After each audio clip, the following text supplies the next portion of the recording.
sei algo da raíz Ferdel, porque marchou e migrou para lá, pois tería, eu que sei, 16, 18 anos, máis ou menos, e nunca me regresou. Non sabemos nada. Non sabemos máis nada dela. Ela marchou para lá e non sabemos nada. Sabemos que marchou para lá, deixou de dar aquí a miña abuela máis un fillo e non sabemos máis nada. Nunca máis. Bueno, si tivemos noticias de moito eso.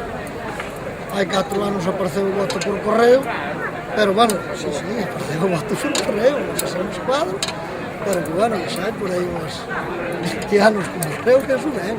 Tivemos noticias de que morrera. Agora, se ten a la mar del 500... Pero sigue votando. Se ten a la mar del 500 ou non, si que non nos sabemos. Pero non son fotos de vídeo. Voy a deixar a Mari Carmen. Esto está grabando,